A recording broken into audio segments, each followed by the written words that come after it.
En 1935, le tracé définitif du circuit urbain de Pau est fixé. Et il ne changera plus. 80 ans après la victoire de l'Italien Nuvolari sur son Alfa Romeo, les pilotes actuels continuent de parcourir le même tracé sinueux qui fait de Pau un circuit de légende.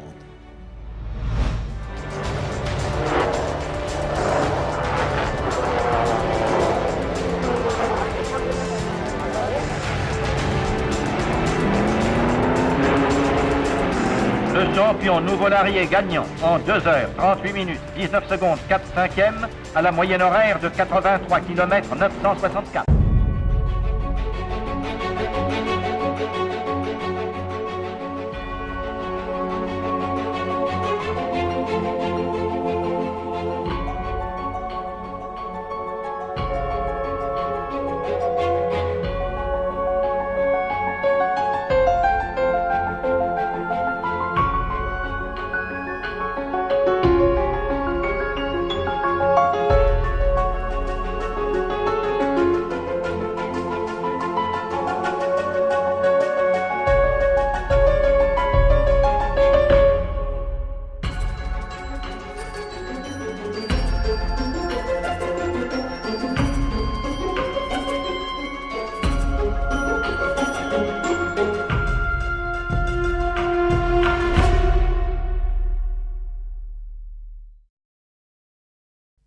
Tout commença en réalité en 1930. À cette époque, toutes les courses automobiles étaient organisées par une même association, l'Automobile Club de France. C'est sous le nom de premier Grand Prix de l'ACF que s'est déroulée sur un circuit tout à fait différent la première épreuve automobile du Sud-Ouest. Le tracé était alors un triangle, de Pau à Morlas en passant par Ous. La course fut remportée par Philippe Étancelin sur une Bugatti.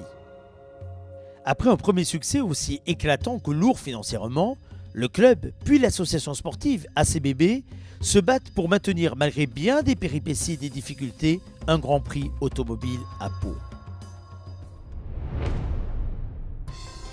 C'est en 1933 qu'il renaît sous la forme d'un circuit au cœur de la ville. Cette fois-ci, tout semble le vouer à l'échec définitif, y compris la météo, puisqu'organisé au mois de février, ce Grand Prix se dispute sous la neige. C'est le Français Lehou sur Bugatti qui remporte cependant le titre en parcourant les 186 km du circuit en 2 heures 54 minutes et 6 secondes, soit une moyenne de 73 km/h. Annulé l'année suivante, le Grand Prix s'installe définitivement sur le circuit actuel en 1935. Cette période des années 30 qui va durer jusqu'à 1939 consacre l'installation du Grand Prix de Pau dans le paysage de la course automobile au plan national et même mondial. Il attire de plus en plus de grandes écuries et de grands pilotes. Et ainsi, en 1935, on voit arriver à Pau la Scuderia Ferrari, qui à l'époque n'utilise pas des Ferrari. Enzo Ferrari ne construit pas ses propres voitures, elle utilise des Alfa Romeo, qui sont les meilleures voitures de course de la période. Et à Pau en 1935, les Alfa Romeo seront pilotés notamment par Tazio Nuvolari, qui est le campionissimo, le plus grand champion de l'époque, italien évidemment, qui remportera d'ailleurs ce Grand Prix de Pau 1935.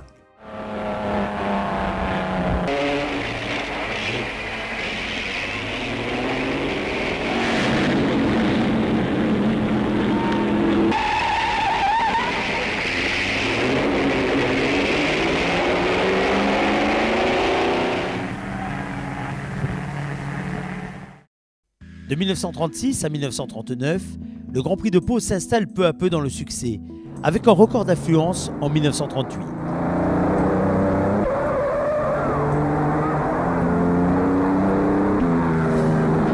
Étancelin, Vimille, Dreyfus s'imposent au palmarès, avant qu'en 1939, les Flèches d'Argent, menées par Hermann Lang, signent un doublé prémonitoire de la puissance allemande de l'époque.